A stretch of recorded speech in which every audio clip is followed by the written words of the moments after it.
Welcome to this Civita breakfast. My name is Nikolai Hegtun. I'll be the moderator this morning. I'll jump straight to the theme. How can we understand the recent developments in Israel? There are, of course, several interesting dynamics. How is the highly unstable region now affecting the possibilities for a two-state solution? Are more extreme settler movements gaining ground in Knesset? And is the settler movement a misconceived form of Zionism? These are just some of the very interesting questions that our panel today will help us get to the bottom of, or at least get us somewhere near the bottom. And we're very happy to have you here, Israeli historian, author, journalist, and expert on Zionism, Mr. Gadi Taub. We have researcher and also author on a couple of books on different issues in connection with Israel, Hanne Eggen Røislien, and lastly, also author of a couple of books on Israel and Palestine, and commentator and journalist Erling Rimehaug. We'll let them get their introductions underway shortly before we open up for questions. I'll just have some quick information. Please stay put until the very end of this session. If you have to go, please use the back door. You can go around there. This breakfast meeting is streamed online on civita.no. So just so you know, please turn your cell phones on silent mode. Please use Twitter. I think we actually encourage you to do so, but you can post questions, etc., but do it silently, and use the hashtag Civita Frokost. And when we enter the Q&A session, please just signal me, and you'll get a microphone from one of my colleagues over here, and present your question short and loud, and speak directly into the microphone, please, because we have people watching online. So I think I've also noticed that we have people behind, so I will be attentive and watch there as well. Without further ado, I think we'll just start. And the first speaker is Gadi Taub. Please come up here. Thank you. Okay. You can use this. Standing up. Yeah, you can use standing up, please. First, I was told this is very good weather today. I'm wearing long johns. It's come try Israeli weather. We have different perspectives. What I'll try to do in a very short time is say how Israelis generally perceive the conflict. I think this is largely misunderstood outside Israel, and I will not speak for the radical left or the radical right, whose both opinions get very loud amplification around the world, but what does the average Israeli think and how they see the conflict? So the first thing is that the terms of the peace process were originally based on Resolution 242 of the Security Council, which broadly speaks about land for peace. So the first thing is that Israel is required to give something tangible, which is land, in return for something intangible, which is peace. And how do you measure peace is, of course, a very slippery question. Israel first rejected this formula. Back in the 70s, Golda Meir, the Israeli prime minister, said she doesn't believe there is such a thing as a Palestinian people. There are Arabs. Whoever heard of the Palestinians, she said. This is 74. In 1988, someone who's later Minister of Education, Professor Yuli Tamir, was then an activist in Peace Now, and she said she supports a Palestinian state. And in Peace Now, they wanted to kick her out for it. This was so extreme in 1988. By 1993, Israel accepted not only the formula, not only the existence of the Palestinian people, but also the PLO as the representative of the Palestinian people. And this is after, for the general Israeli public, PLO was only identified with terrorism.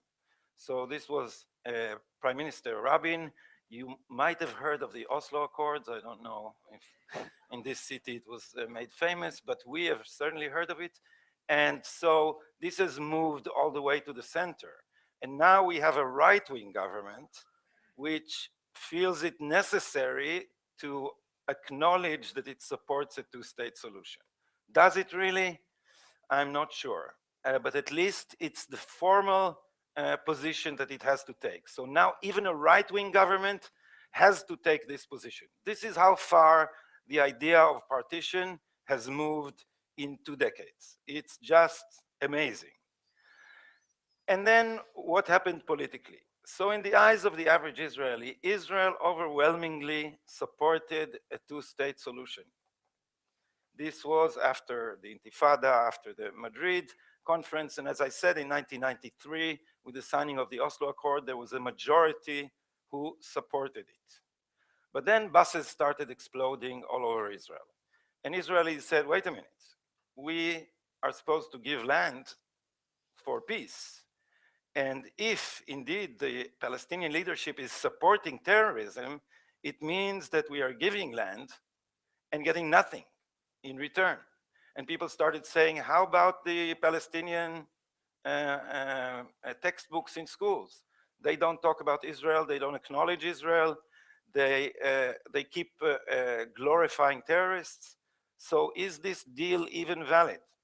But people kept supporting the deal regardless. And there was Shimon Peres and Rabin were in a very uncomfortable position. And as you know, Prime Minister Rabin got murdered by a radical terrorist on the Jewish right.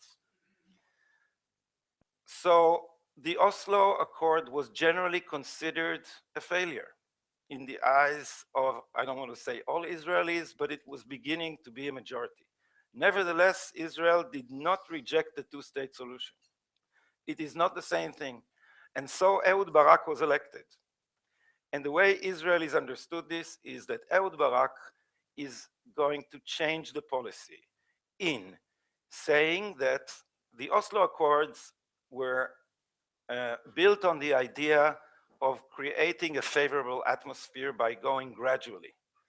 This created greater friction and allowed, as we used to say then, the extremists on both sides to take center stage. So Ehud Barak, in his very analytical way, Ehud Barak is a very analytical person. In Israel, we say that the idea of emotional intelligence was invented in order to explain what Ehud Barak doesn't have. So he was very analytical and looked at this like a chessboard. And he said, instead of going gradually and giving the extremists a chance to undermine the confidence building measures, let's just cut the Gordian knot and go for a full deal. And this was in 2000 in Camp David, and Ehud Barak went beyond what the center in Israel would allow. He just thought that if he presented a full deal, the center would move. But he basically was willing to give all of the territories back, minus something like 6%, which would be compensated through land swaps, and partition of Jerusalem and joint sovereignty in the holy sites. This was, for many Israelis, very, very extreme. It was certainly the outer edge of what Israel would agree to. And then, much to our astonishment, Arafat rejected it. So now came a huge shift in Israeli public opinion. And they said, we're not getting land for peace. They don't want partition. But we still do. And now the occupation started to seem like a burden. And the center began to speak, mind you, in Zionist terms, saying, we are endangering the state of Israel because we will lose the Jewish majority. And if we don't have a partner for a deal, let's just get rid of it.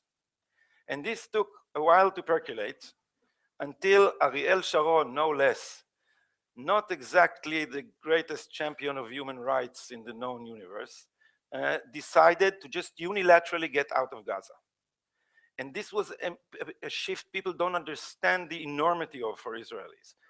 Many of them stopped thinking about the territories as a boon and started thinking about the territories as a danger. So we got unilaterally out of Gaza. Then came the rockets. So the average Israeli thought, they don't want their territory, they want the whole of Israel. This was a move to save Zionism from sinking into binationalism. And the Hamas, who took over in Gaza very violently, the Hamas is irritated by the fact that we left Gaza because it cuts off their leverage in destroying the rest of Israel. So the average Israeli thought they are going to prevent partition at all costs. Still, Ehud Olmert was elected under the premise that Ehud Olmert will do the same in the territories. And the right wing said we will have rockets on Jerusalem and Tel Aviv in our international airport. And Ehud Olmert nevertheless was willing to go for it, and then got in legal trouble. And then came, and I will end with this, the Second Lebanon War. And the Second Lebanon War is very important to understand. This was the end of the idea of unilateral withdrawal from the West Bank. Because this was a demonstration that Hezbollah could send rockets and paralyze a third of Israel from a short border in the north. What would happen, people thought, if Israel is very small. It has 15 miles between Judea and Samaria and the sea. What will happen if Judea and Samaria, the mountains overlooking the plain of the coast, will fire rockets at us? And so this became the end of a thrust to unilateral withdrawal. Now, last 2 sentences about the situation now. Even those who now support unilateral withdrawal, and there are very few of them, should consider what is going on in the Arab world. And this is almost taboo now to say, even in Israel. But what do you do when Arab nation states are collapsing all over the Middle East? This is the collapse of the very principle of the nation state. How do you create a Palestinian state that is valid, that can survive, when you have radical Islam taking over, like in Gaza, you have danger of permanent civil war all around you, and Israel cannot solve the problem for the Palestinians? In this situation, obviously, the right-wing government has the edge, because it says there is nothing we can do now. So let's just stay put until something changes and we are able to promote partition. Thanks.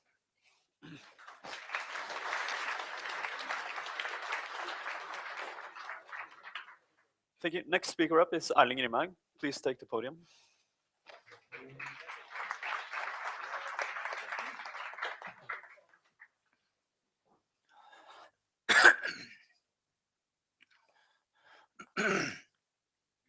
The theme is what's going on in Israel, but I was given the task for talking about the Palestinians. And of course, that's also important for what happens in Israel.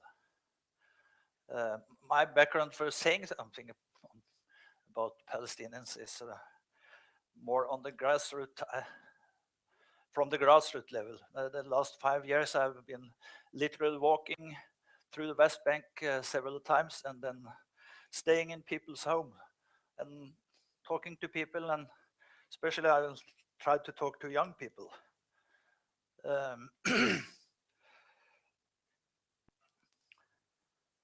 Since the US-led peace talks failed 2 years ago, there's been a lot of talk about when comes the third intifada. And I've been thinking it will not come. Now there was a bus bomb 2 days ago in Jerusalem.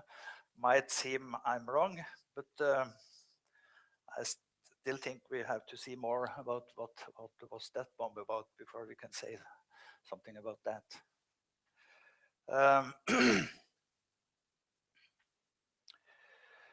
So why don't I think there will be an intifada.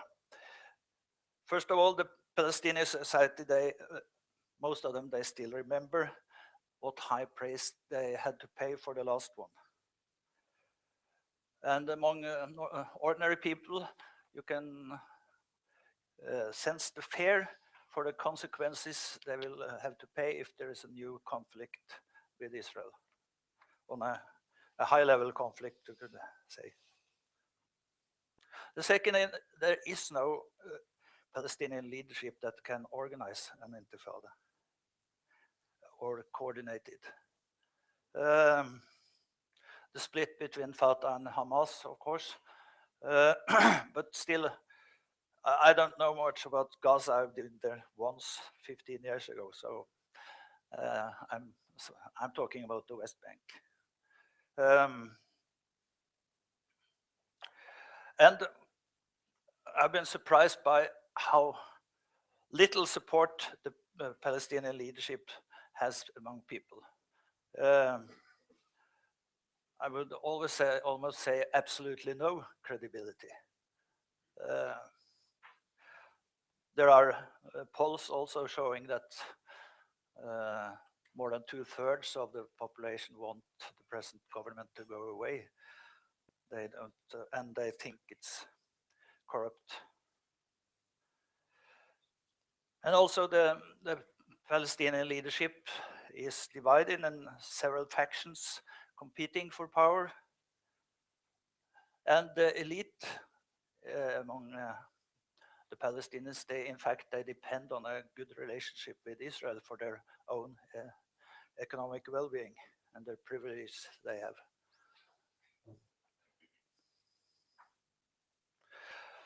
But now there is a new generation.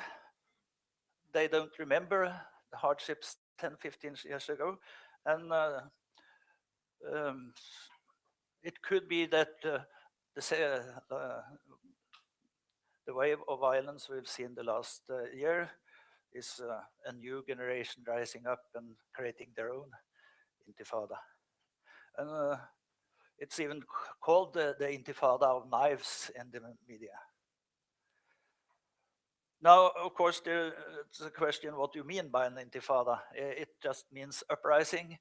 I don't think there is any definition agreed upon.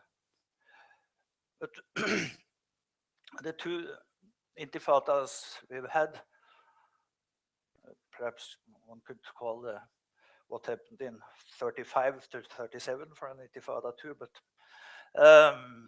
they were very different. The one in the end of the 80s, that was a spontaneous popular uprising, which took the PLO leadership by surprise. It had its own local leadership. They went for non-violent resistance, but they allowed using stones. That perhaps not non-violent, but not anything else than stones. That's what they went for, and that gave them a kind of a moral upper hand in the world, especially contrasted with the Israeli response to the intifada. But the second intifada, that was an organized military campaign, in fact, led from the top of the Palestinian leadership then, Arafat. How much he personally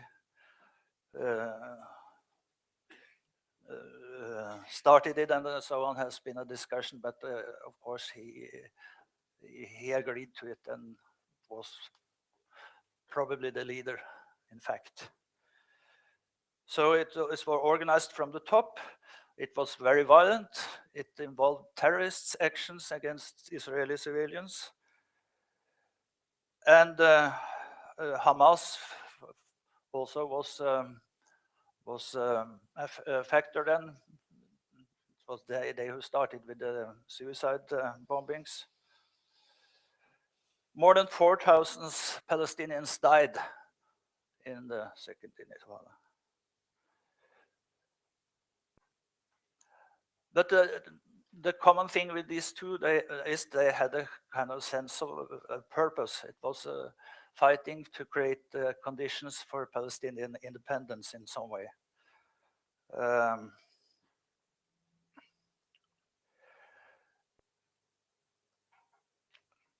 So I think that's the difference what we see now. It's a wave of violence that's not organized.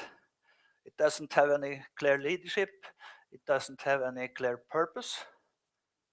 And also it's a bit marginal in the Palestinian society. The two others had a kind of, was a kind of a national uprising that involved most of the Palestinian society.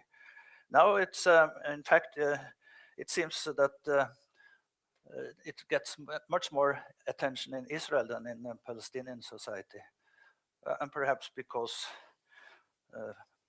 Israelis feel fear because of it, and it doesn't affect the Palestinians so much. Of course, when houses are destroyed and people are arrested in the night and so on,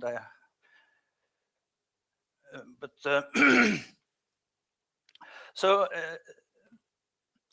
in the media, Israeli media often see it painted as something instigated by the Palestinian leadership.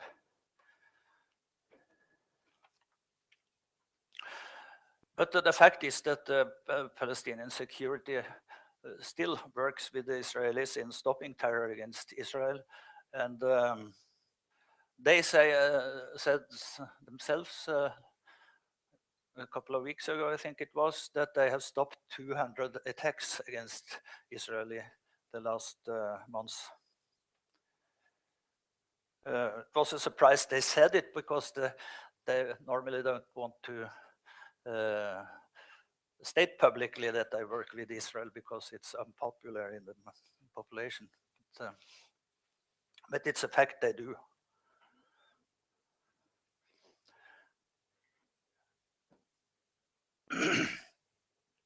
So some people blame the parents of these young people. Why don't they stop them? Why do they encourage them? And I've been asking this several times to people there, and I think I can say that Palestinian parents, they don't want their children to die. They try to keep them out of trouble. So why do you hear them praise their children as heroes after they get killed in actions like that? I think that's just when parents lose a child, they want it to have some kind of purpose. So if you can say it was a hero for the national cause, then it gets a kind of meaning. And of course, also that's what's expected of them, to say things like that. And when the Palestinian leaderships, they express their sympathy, they want to show that they are in tune with the people, so they also praise the heroes and the martyrs. But that doesn't mean that any of them really want this to happen.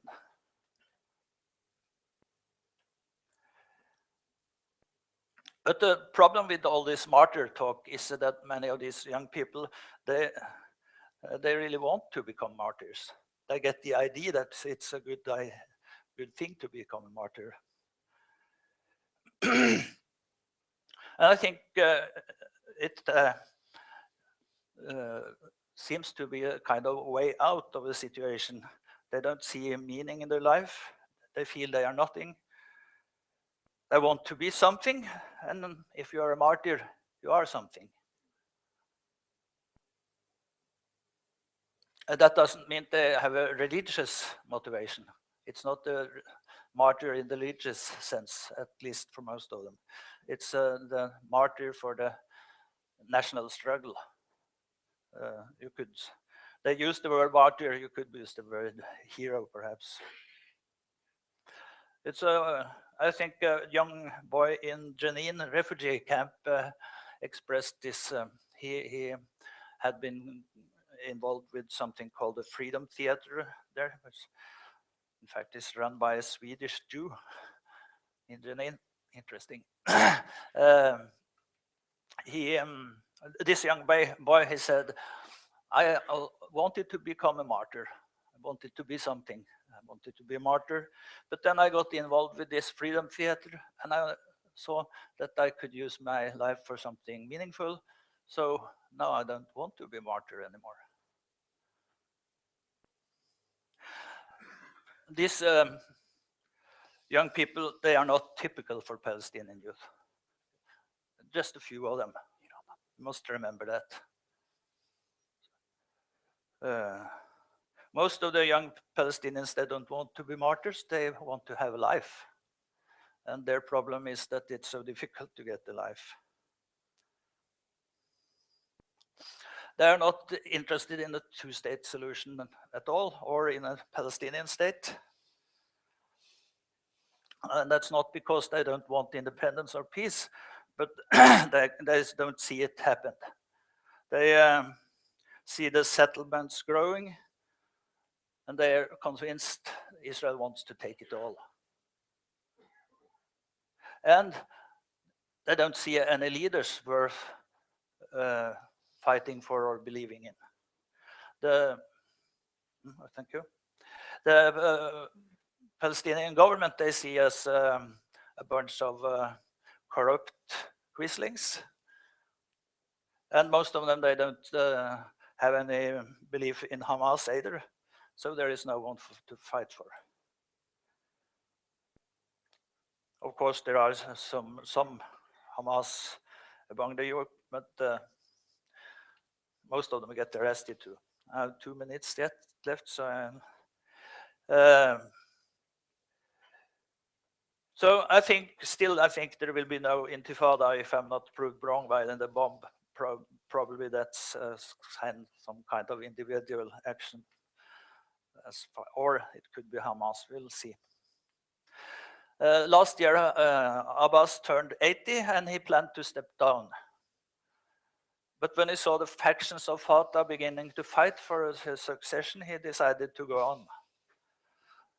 But soon he will be too old or he will die. What will happen then?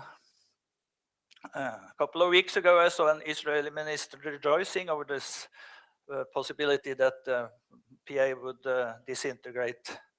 But I can't understand why that should be anything to rejoice for the Israelis. What will come afterwards? That's probably chaos and more violence. Perhaps he hoped to be able to step in and take over, but I don't think that would be, as you said, that would be burden and danger. So, I understand, and I think I agree with you that the Israelis think they have to wait and see. There is no solution. But the problem is, when you're waiting, everything's becoming worse and worse, and possibilities for solution are less and less. And I think perhaps one should start to think about if there is no two-state solution, and probably there isn't in the near future, what would a one-state solution look like? Would it be possible to have a one state that's democratic and Jewish? I think that would be very interesting to discuss. Thank you.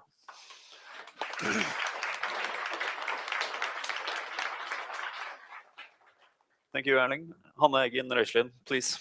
Thank you.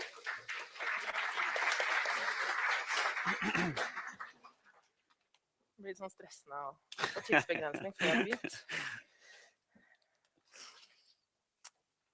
We'll see. Hello, good morning. I'm not going to talk about Palestinians, but about the Israelis. And apparently we're here to understand the present developments in Israel and Palestine, but then we also need to know, you said we were going to talk about the causes of the developments, but then we also need to see and know a little bit about what these developments actually are. And so I've been looking a little bit into what describes the Israeli society. I think the image that we have of Israel in Norway is quite interesting. I've been studying Israel, or parts of Israel. I did my doctorate on the IDF back in the day, and spent quite a few years with the Israeli settlers. And here in Norway, apparently, we think that Israelis are strong. We talk about Israel as a strong state, strong population. I've never really met that strong Israel. I wonder really why that image really sticks to us. And sometimes I wonder also if strength is an objective criteria, or who's actually going to say who is strong. And I say that just because I can tell you, I mean, who decides who is strong? If I tell you that you're strong and you don't feel like one, who are you strong then? I mean it in the sense that Israelis are always told, we always say that Israel is the strongest party. Objectively speaking, obviously yes. Still, Israeli politics, Israeli economics, the Israeli identity of national identity, the Israeli society does not portray itself as or see itself as a strong state. And I think that what you do if you are strong is very different, or if you feel strong, is very different from what you will actually do if you feel that you're a little bit back, sort of cornered. You will punch a little harder if you feel that you're stuck in the corner than if you feel that you really have a lot of leeway. So I'm going to get back to that, but it's quite interesting to see the of the Israeli Democracy Index. It's a national survey that is made every 2-3 years. I'm not sure if it's published in English, but it sort of takes the temperature of Israeli society about trust, who they vote for, why they vote, which parties they see, which politicians they wanna, they trust, what they think about their economy. I'm going to get back to that a little bit later, but I think there are at least two keywords that are, to me, as I see it at least, important when understanding the developments of Israeli society, and I'd say that's fear and trust, or the lack of trust, and an increase in fear. In October, we thought we were going to see the third intifada. We didn't. But still, something changed. It was interesting to see how it was covered in the media, because it was like, okay, here we go again. We just expected that things would really start, cooking up, and perhaps there would be some rockets, and perhaps Israel would go back into Gaza, and they would also calm down afterwards. It's very interesting what happened, in the sense, I mean, the journalistic coverage of the conflict. It was just really here we go again. We're not particularly interested. And given also what happens in the rest of the Middle East, perhaps it's not so strange that we do not really pay that much attention to Israel and Palestine anymore. I mean, we have Syria, Lebanon, Jordan. I mean, the whole region is literally falling apart. So Israel and Palestine, we've seen it before. But still, I think that something changed in October. And that's one of, I'm just starting a different, let me start on something different. So far, Israelis, particularly Tel Avivians, have been criticized for living in a bubble. Most of you have been to Israel know that Tel Aviv is a bubble. You can literally be in Tel Aviv and ignore the conflict. And so far you can. So that has been possible. From October, that's not really possible anymore, because we saw the rockets. They could come a little bit longer. And Israelis in Tel Aviv and in Jerusalem started saying that they were, beginning to feel the fear that they couldn't really run away from what. One of the reasons why you move to Tel Aviv is really to guard yourself. In Jerusalem, it's more of a conservative, right-wing city. You will move to Tel Aviv to sort of, I'm not going to say to relax, because that sounds like it's sort of a beach resort, but you can sort of pull away a little bit from the conflict. Israelis are criticized for that a lot. That changed in October. There was a survey taken both in November and January, see how Israelis in Tel Aviv, their personal sense of fear how that has changed and evolved over the year. And you see a radical increase after October. Also in all of the Israeli population, fear is expressed in so many ways, but you see that's really, or when I use the word fear, I just as much refer to the word of lack of security, sense of insecurity, has increased a lot since October. One of the ways that we can spot that is when it comes to who wants to buy firearms.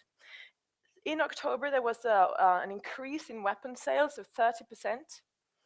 There has been a 50% increase in November just of shooting range practice.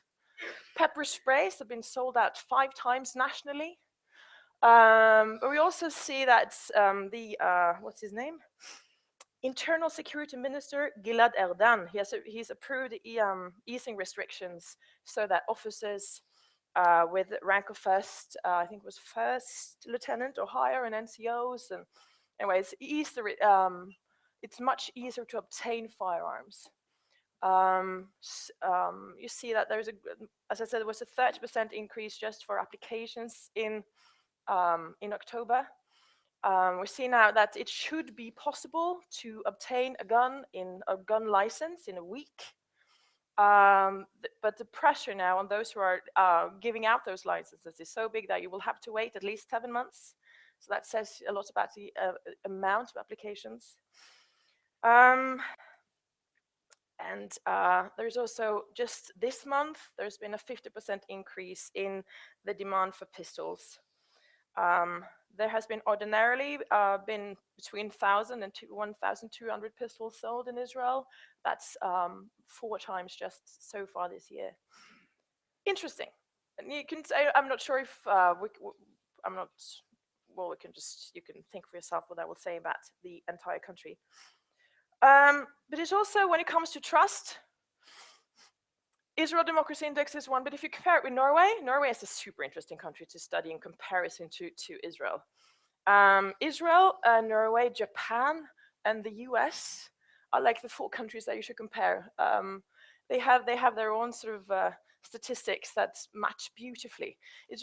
Americans, they only trust themselves, obviously. Norwegians, we trust our society, we trust our institutions, we trust the democracy, we trust our neighbors, we trust everything. About 95% of Norwegians would say that, I will never just be left to rotten in the gutter. Someone will come and pick me up. In Israel, 6 to 7% think that someone will come. What does that say to a society, about a society, if you don't really expect that anyone will help you? And that also, Norway, we trust our neighbors. Israelis don't trust their neighbors. They literally don't trust, perhaps they trust their families, but it's just that the lack of trust to anyone. And you see that that's also been quite a dramatic increase since October, in the sense that you don't trust your politicians, you don't trust the political parties. The only institution you do trust is apparently health and insurance companies. Very, very strange. Norwegians don't trust insurance companies. I don't know why. But Israelis also say that about 60% of Israelis,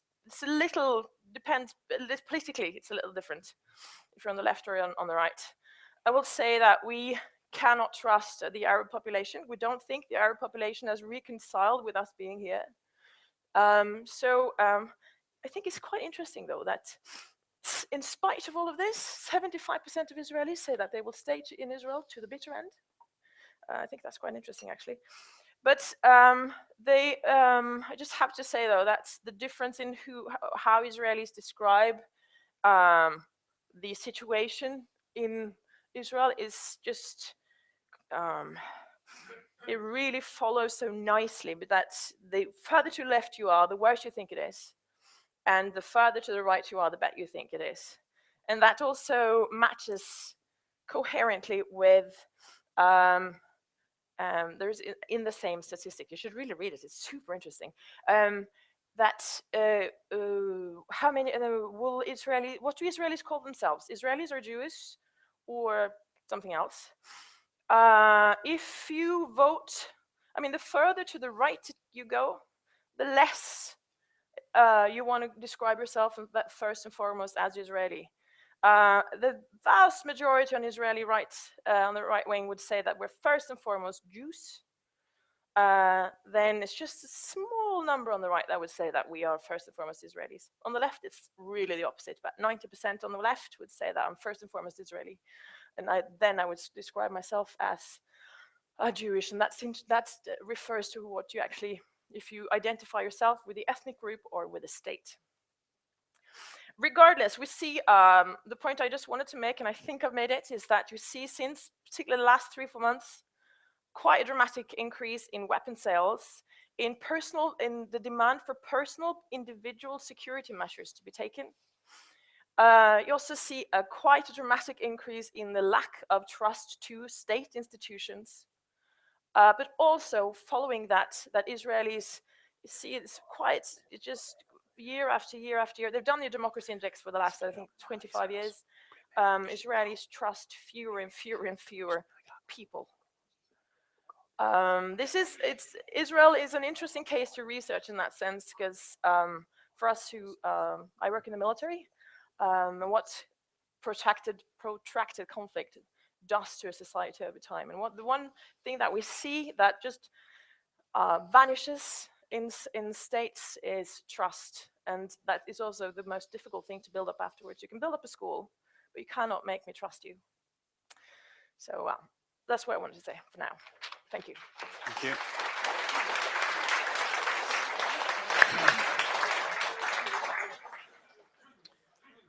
All right, we'll open for questions now, but first I would like to pick up something that you said in connection with rising levels of fear, lack of trust, etc.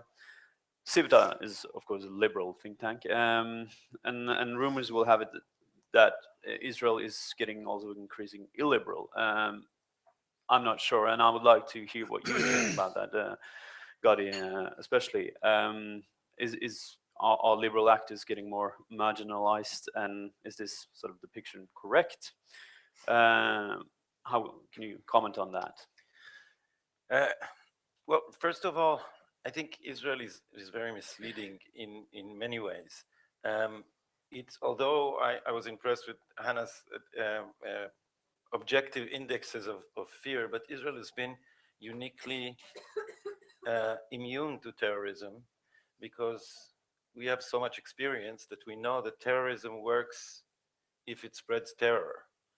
And Tel Avivians did not stop going to cafes when cafes were exploding. And this is a situation very hard to explain to Europeans, because Tel Aviv is very small. Half of the suicide bombings, I heard them in my apartment. There was one on the Broadwalk near the sea. I could hear it in the middle of the night. There was a bus 300 meters away from my home. And there was something about Tel Avivians: we will not stop going to cafes. This sounds unheroic. We are all now in a cafe and there's nothing heroic about it.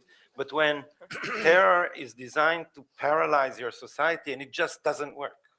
So in this sense, Israel has been extremely resistant, and I'm glad for it.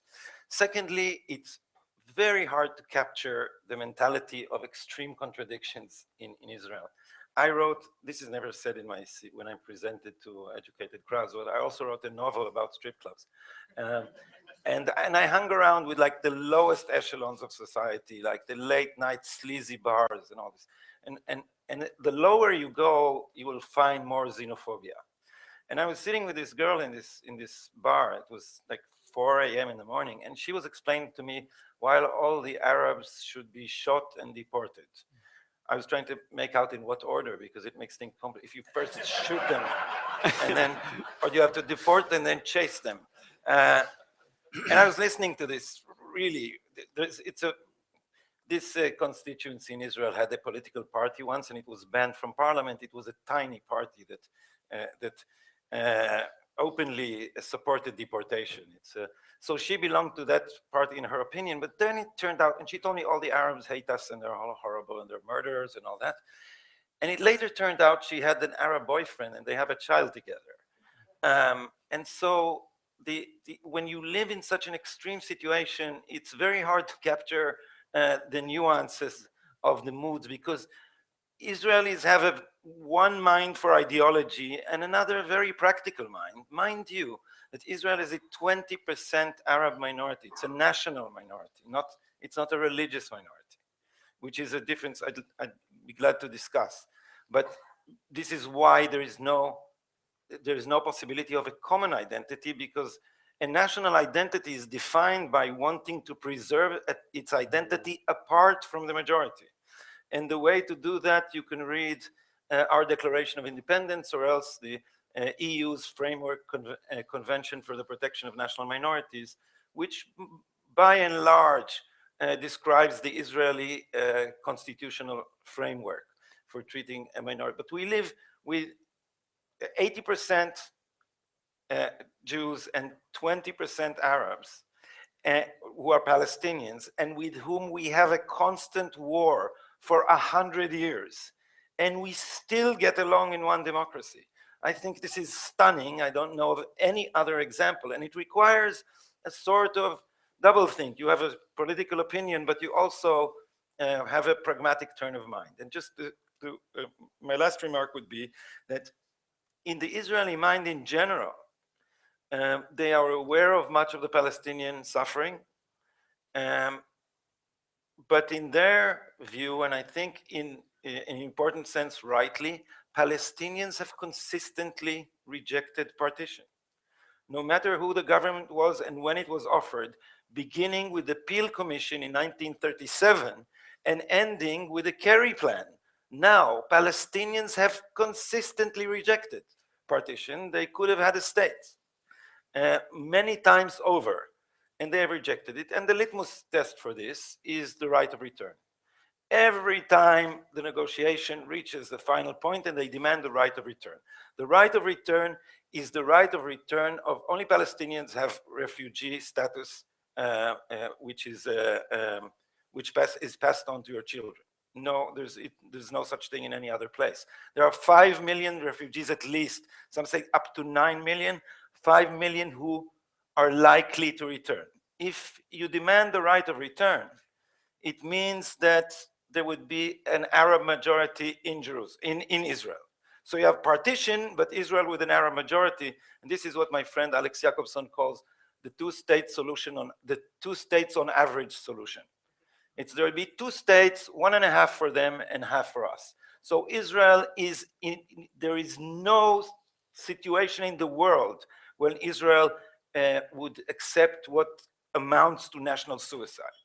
And as long as they're not willing to give it up, Israelis will not think that there is a partner. As I said, we tried to impose a 2-state solution by unilaterally withdrawing.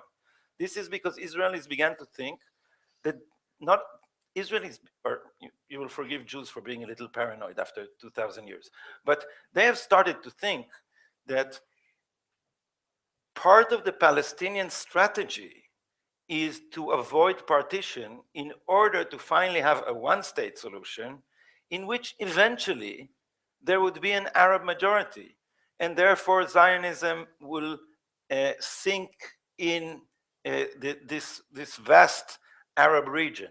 And if you read the Palestinian press, they keep talking about us like the Crusaders.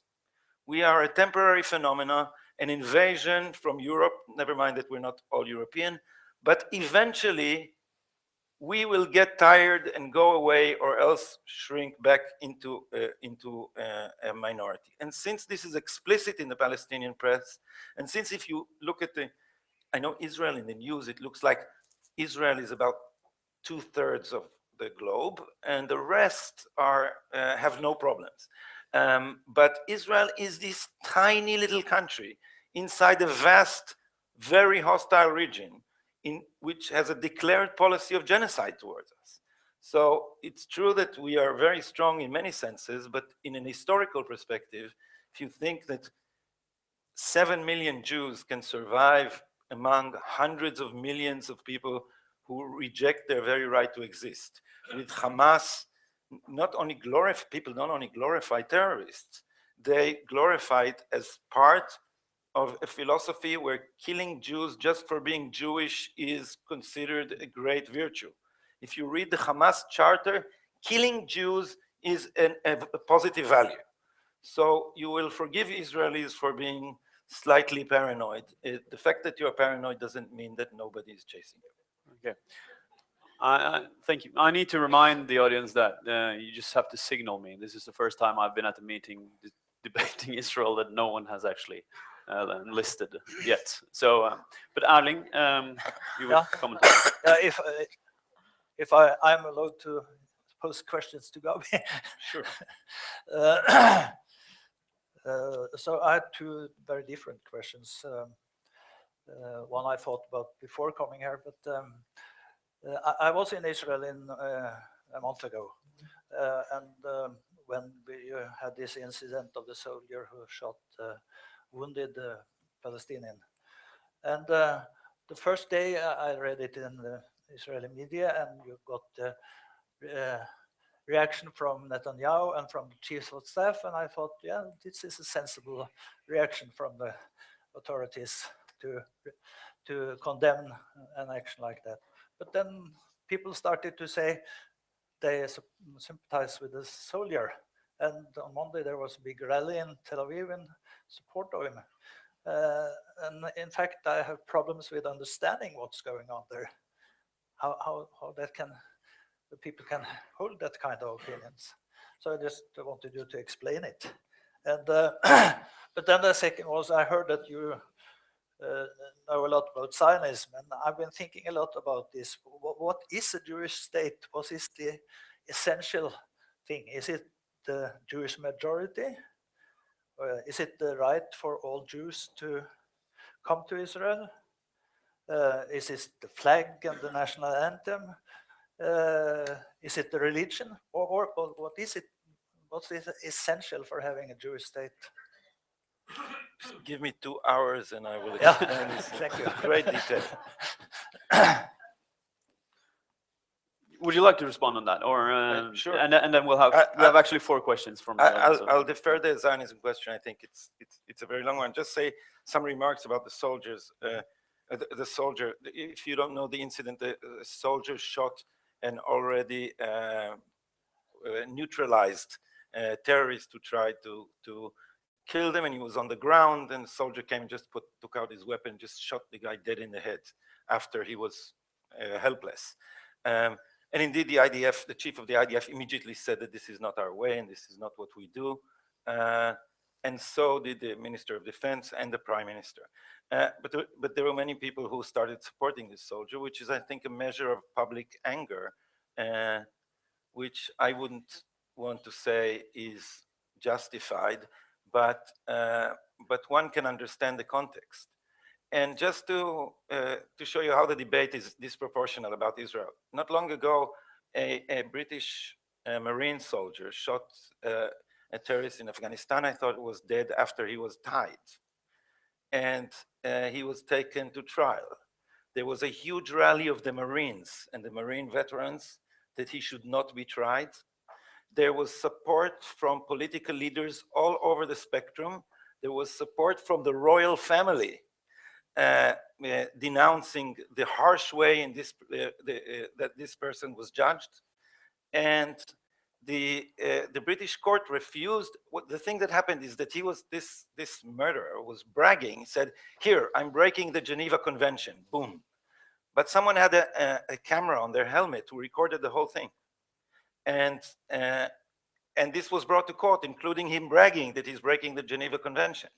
And the court refused to let the video leak because they said, this is going to damage England's standing internationally. So we will not, we ban publicizing this video. Just another short example, there was an unbelievably horrendous massacre in the Vietnam War called the My Lai massacre. You might have heard of it, it's very famous. They indulged in an orgy of killing citizens, just murdered children, old people, women, everyone. only one person was convicted, and he was convicted for killing 22 civilians, innocent civilians. The whole of the country rebelled against him being tried. The White House got 5,000 telegrams, only 1% of which demanded him being tried. All the others were demanding that he would be released. The big peacekeeper, Jimmy Carter, who was then governor of Georgia, demanded from all his citizens to go with their lights on to support the soldier. So this is not commendable when it's in the US. This is not commendable when it's in Israel. It's not commendable when it's in England. These people should be tried and judged harshly. But remember also that a society in danger who sends people to the front loses some of its sensibilities and demands absolute support for their children. And this should be fought against, and this should be resisted, but it exists everywhere. And Israel, in that sense, is no different. It's just under longer and stronger strain. Thank you. We'll take the first question. Gentleman in the bar. My name is Øystein Grønning. I have a question related to the information that came from you that there is no coordinated opposition among the Palestinians. They have been lacking leadership, and that's one of the reasons why we have a knife intifada, which is ludicrous. It doesn't achieve anything. But Menachem Klein, whom I know personally, wrote in Haaretz last week, and it's translated. I got it yesterday in the English from the Israeli publication Plus 972 on the net. He says that Marwan Barghouti from jail has brokered a deal with Hamas and Jihad to coordinate a new intifada, a peaceful one. And Menachem writes that it's an unarmed popular struggle against the Israeli occupation and the establishment of a Palestinian state in the 1967 territories. This is with Islamic Jihad and Hamas. And this is also a move. They have a manifesto that's published late March. It's a move to oust Abbas, of course. And Saeb Erekat has sided with Barghouti now. That's important. He's been a chief negotiator for the Palestinians for decades. So there seems to be an opening for something that could lead to a third intifada, a peaceful one. And of course, the Palestinians, as usual, will be massacred, but they will be on prime television all over the world, which might gain them a lot of support around. I'd like your comments on it, because it's an interesting thing. Thank you. Who would like to start? Erling. Yeah, I read this report you were talking about. I was very surprised by it because it's calling for a new round of the first intifada, a non-violent, Gandhi-inspired intifada, where Israel will lose their moral support in the world even more than they have. But there are two very surprising, problematic questions to it. The one is that it says that Hamas and Islamic Jihad has agreed to a two-state solution. That was very new thing for me. I thought they always were against it. And so then something very big must have been happening in these circles. The second thing is Marwan Barghouti is an interesting person. He's the only one who gets support in the Palestinian polls, 30%. All the others are far below that. But he's in jail with life sentence. So how can he become a leader for anything? So yeah, it's a very interesting article, but I think we have to see something more than just that article to really believe that this is happening. Okay, thank you. We have. Would you like to say anything more on that? Or? No. Okay, we'll have more questions here. The lady in red here, first row. Hello, my name is Hilde Pape. I think this is a very interesting discussion, but what I do miss is a representative for the population of Palestine. I miss that, and I think that we should never, never forget that we are talking about a military occupation. Never, ever. which makes the whole difference. And Norwegians were occupied too, 1940 to 45. We lived in the military rule as well. The Palestinians living in the West Bank do not have any basic human rights. They are not allowed to move freely. They have no. They are being judged under military rule. Their children are taken away at night raids. They live in a horrible situation. Why do we don't keep sight of the Palestinian suffering? And as regards a 2 or a 1 state solution, well, how is it possible to create 2 states when there are just small islands left with Palestinian population? And how do you create a Palestinian leadership when freedom of movement is so restricted that when I was in Palestine this autumn, my guide, who lived in Bethlehem, he was a Christian Palestinian, he was allowed, he was so happy, he was allowed for the first time for many years to go from Bethlehem to Jerusalem. It's a half-an-hour drive because he wasn't allowed to move freely because he was a Palestinian. So never ever forget about oppression. This makes me angry, actually. Okay, thank you. You can pass on to the gentleman at the table there with the glasses.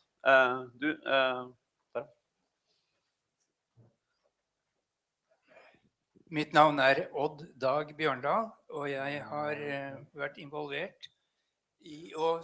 I'm sorry. Mr. Taub. Thank you. Heartily welcome to I thought you have a very harsh accent. You are now visiting a country smaller than yours. We have based our future on a couple of international principles. We believe in the charter between nations and the general human rights. As you very well put it,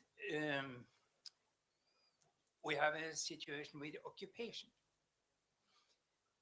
If you go a couple of steps down here, we have just celebrated the end of the Second World War when we were occupied. And there you will find a guy with a bicycle. He was a very poorly equipped, resistant man.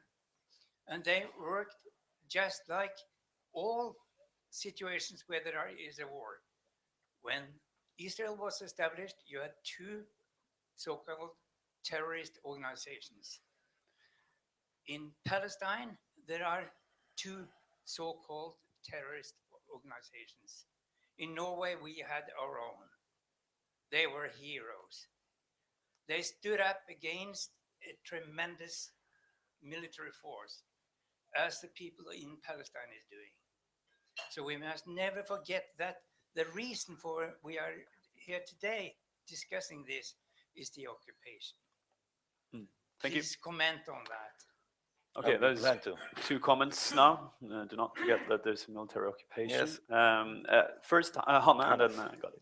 Yeah, it wasn't actually directed to you, but to something that was discussed before. I think the whole thing about a 2-state solution obviously comes up all the time, and it's I don't know how to describe the situation, because now all solutions are apparently utopia. And still, I go back to the statistics again and again, but it's interesting to see that whenever you ask Israelis or Palestinians, everyone's in favor of a 2-state solution. Right now, I think it's about 80% of Israelis too that are in favor of a 2-state solution. And still, you can say, you can say that it's not possible the way it is.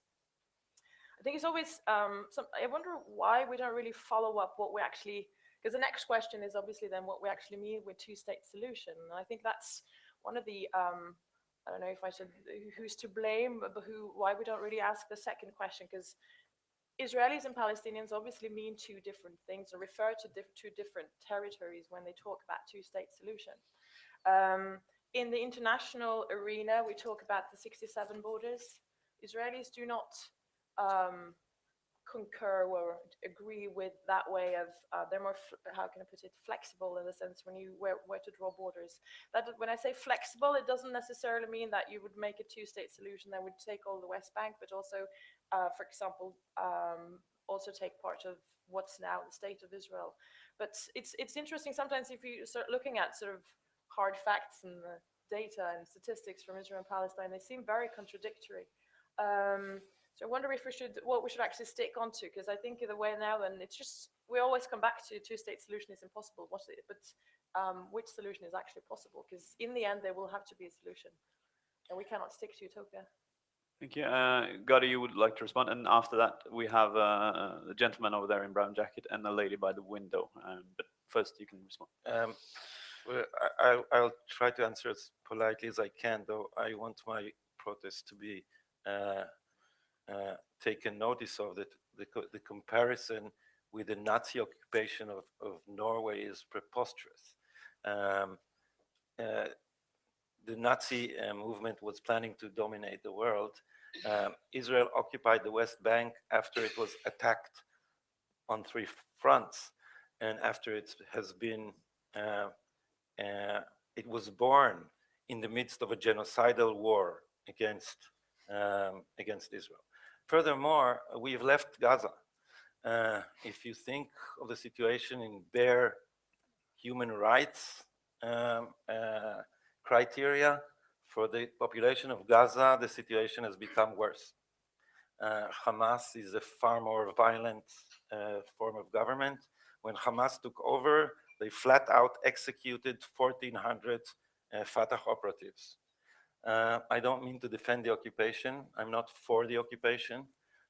Israel in general is not for the occupation, and it has been looking for ways to end it.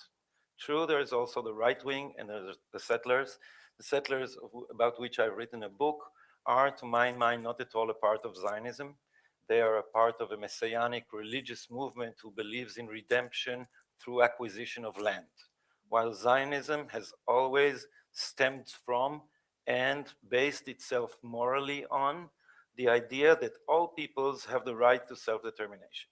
If you want to know why Israel shifted towards the two-state solution, is because it is Zionist. The logic of Zionism, if you ever read our Declaration of Independence, states that it is the natural right of the Jewish people to be, like all peoples, masters of their own fate in their own sovereign state. This is why Israelis moved for a two-state solution. Now, the discussion of Palestinian suffering is, of course, very relevant, but it is somehow assumed that it is only Israel's responsibility, while, at least from the Israeli perspective, repeatedly, we have offered a fair deal for a two-state solution. Fair by Clinton's standards, fair by the Quartet standards, fair by the UN standards, and these have been consistently rejected. So we may have elaborate explanations for why each round of negotiations, most recently the Kerry attempt for negotiation, why they failed. But if there was a single Anwar Sadat among the Palestinians, we would have long ago reached a deal with Peres and Rabin, with Ehud Barak, with Ehud Olmert, and even on the basis of the Kerry plan, which Israel generally accepted. But the Palestinians are sticking to a peace plan, which is called the Arab League peace plan, which insists on a solution to the refugee problem according to Resolution 194 of the UN Assembly from 1948, which means the return of the refugees to their homes. This means the complete destruction of Israel. So as long as there is no way to reach an agreement on the basis of mutual recognition, and mind you that the Palestinians, to this day, Mahmoud Abbas is rejecting the idea that he would recognize Israel as the Jewish nation state, then there cannot be any solution except imposed unilaterally. Now, we did try this once, and we got Hamas and rockets on all the south of Israel. So Israelis are, I think, rightly suspicious. So as someone who has been in peace now since my youth and has supported the end of the occupation, I don't think it's an honest assessment of the situation to say that Israel is just has this greed for continuing the occupation, because Israel has agreed to the two-state solution on fair terms repeatedly. And so part of the responsibility for the continuation of the occupation, in my mind at this point most, but at least part, is for a Palestinian recalcitrant leadership who wants nothing except a one-state solution, which will basically be an Arab country, and the Jews will become a minority. Okay, we have two more questions, and then I think we'll head towards the end. First, you. Sir. Thank you. My name is Arild Wegner. I have a brief factual question. To what extent do the young, embittered Palestinians look upon ISIL and similar organizations as heroes? And if they do they try to join up with them, to join the ranks of ISIL? And if they do that, what are the implications in terms of their attitudes to the Israeli-Palestinian conflict, if and when they come back, if and when they survive? And we'll take the second question as well at the same time. I think the lady over there by the window.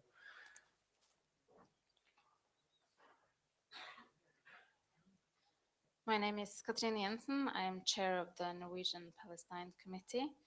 I would like a comment on two issues. The first thing is the economic development in Israel, where they spend their budget more and more on military and security measures and less on welfare. So we have increased social differences, and to which extent does this strengthen extreme positions? And secondly, 2 days ago I was denied entry into Israel and seriously mistreated by the border police or passport control and security staff in Ben Gurion. And Israel can, of course, deny whomever they like. That's one issue. But one of the passport control officers, and I don't know if this is a religious extremist or if it's a secular Israeli or what, but his comment to me was, "What are you looking at? I know you're jealous because we are Jews, the chosen people. We rule the world." Now, if I had said something like that, it would be stated as an anti-Semitic comment. And I would never say that because I don't believe that Jews rule the world. So he's a representative of the state. He's got his instructions from the Ministry of Interior. And do you have any comment to what this says about the mindset of the Israelis? Okay, thank you. I think we'll end the questions from the audience there, and then make this your final contribution now. Who will start? There's two questions here. You want to start that one? Or- Erling, they're all pointing at you, so. Okay. I don't think I will answer the last question. As for ISIL, there has been some. I'm not sure if I remember it correctly, but some polls that show a bit of support for ISIL in Palestinian population. I never met anyone. All the Muslim Palestinians I've been talking to think ISIL is a disgrace to the Muslim faith. So at least it's not great. I saw today Hamas said that ISIL doesn't exist in Gaza. It's just on the internet. So I think that was the question I could answer to.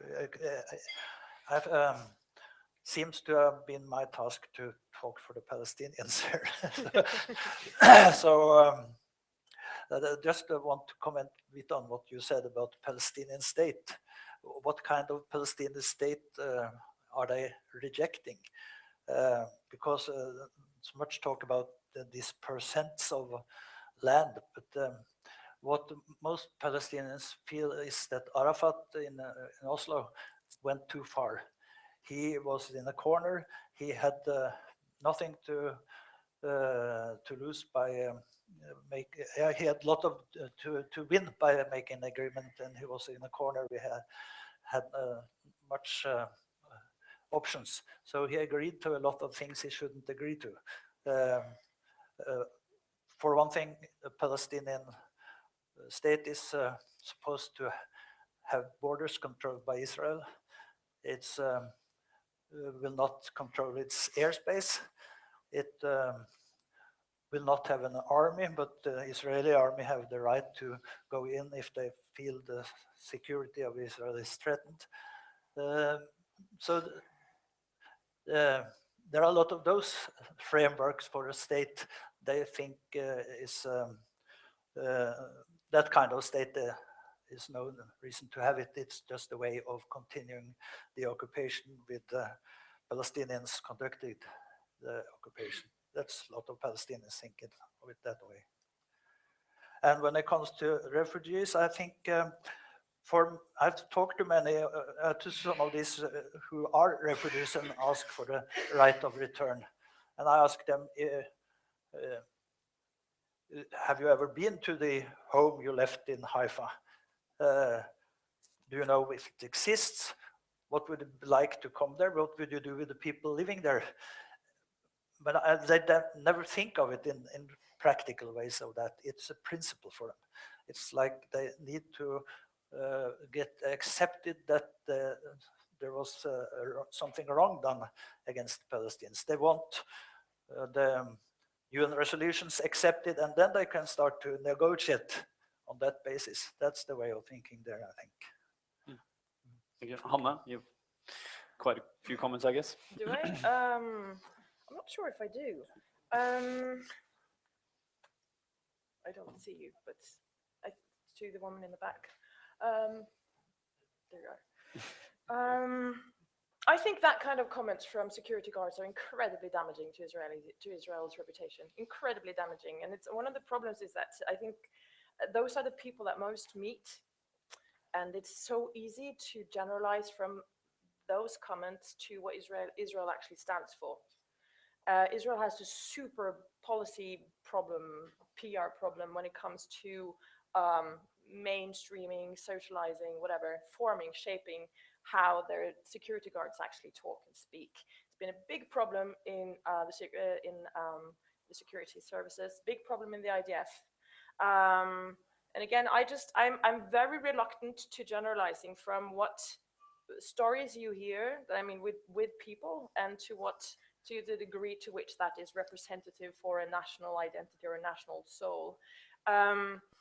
The surveys and research that has been done on what Israel or Israelis stand for would not support that kind of like we are the chosen people blur. And it's also been a few, I know there have been a few measures taken inside of Israeli police and also in IDF to change that. I see in the IDF, because there's been something called, I guess most of you know, the settlement watch, for example. Lots of horrendous stuff happen on not settlement watch, I mean checkpoint watch. Lots of horrendous stuff and really damaging things happen on checkpoints. And one of the things that you see, for example, in the IDF then is that IDF, how representative is what a soldier does on a checkpoint to the IDF, for example? How representative is it? The IDF has had a very big problem of, I mean, how can I say it? IDF is a huge institution. The strength of the IDF, for example, is that it's a people's army. It has the ability to call up 400,000 people in 48 hours, for example. Now it has a standing army of 179,500. We're not allowed to know these numbers. They're public. They're public. They're on the website. I can show it to everyone. Anyway, so how can you control what actually so many people will say? That's literally about 600,000 people. Each checkpoint is rather monotonous. They are not necessarily controlled further up in the chain. I'm just saying it because there's been it's obviously Israel, you know, it's quite a general statement of people say that Israel is losing the PR war, obviously.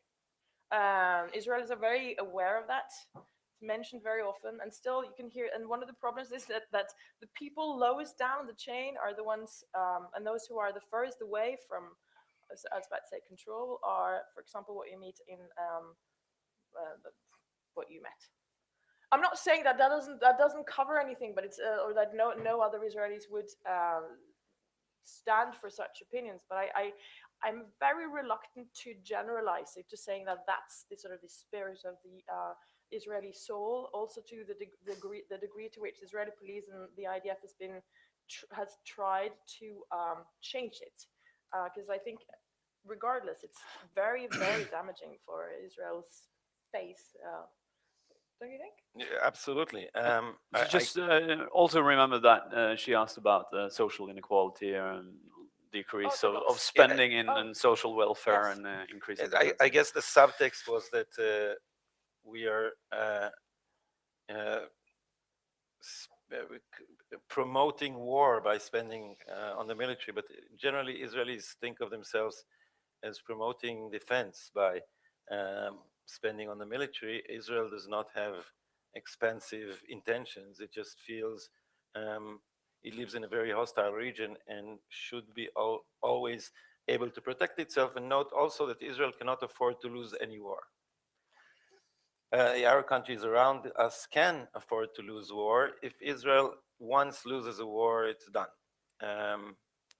So this is not because we are naturally supportive of injustice.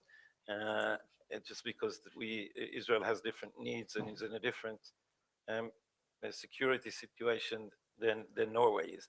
As for this very rude guard, I'm not going to. I can't apologize for him. I've never heard an Israeli say that people are jealous for us for being Jews. This is not something we generally think, but perhaps among the ultra-Orthodox rather than the Zionists, who are extremely religious and not Zionists. And perhaps I should end with one more comment that I've neglected Erling's question about what Zionism is. In a nutshell, Israel is not a state of the Jewish religion. It's a state created by secular Jews who have wrestled with the problem of what their identity is and have not found a place within the emerging political order of nation states, where they feared that they would always be rejected as not belonging and not patriotic enough. So the Zionist solution was that if all peoples achieve liberty by having their own national liberation movement, then the Jews should follow suit and do the same. My grandmother, I was tempted to mention my biography because my mother was on Checkpoint Watch, the leftist organization for human rights. Until her death of cancer most recently, she would go every Friday. But her mother was a pioneer, and there could be no one further from the Jewish religion than my grandmother, who came to Israel in 1924 to build a Jewish homeland. She was a Marxist in a Shomer HaTzair, and these crazies, they took out God from all the texts of the holidays, because you are not, in Orthodox Marxism, you're not supposed to say God, you're supposed to say the great abstract. And if you don't, you are considered a sinner. So these people were extremely, radically secular.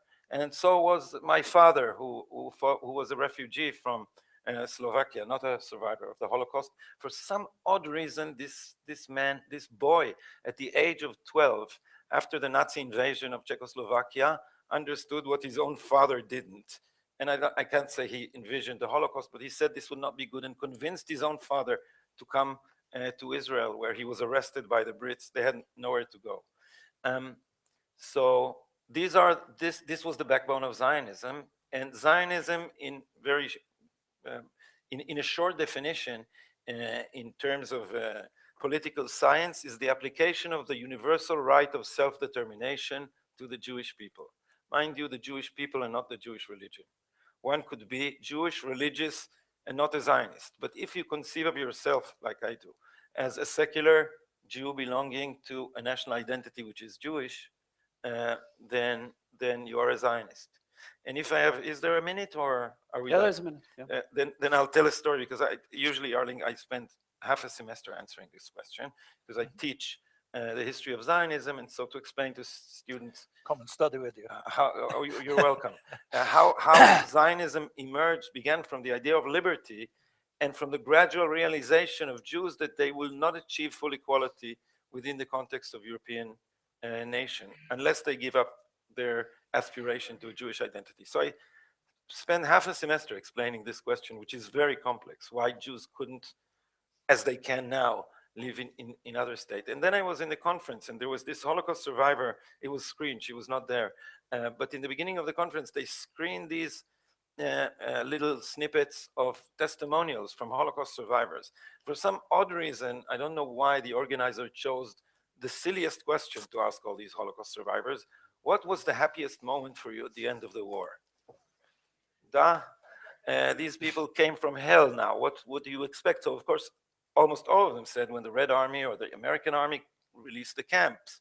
So this was the happiest moment. And this one woman said, the happiest moment was when I reached the ship of the illegal immigration to Israel and saw a sign in Hebrew above the door saying entrance. And I thought, this woman just came from hell, and she's going to what the Jews consider the promised land, and the happiest moment is entering a ship. And luckily, the interviewer also didn't understand what she was saying. And he said, what do you mean? Is this like a symbolic moment? And she said, no, you don't understand. I never saw Hebrew letters this size.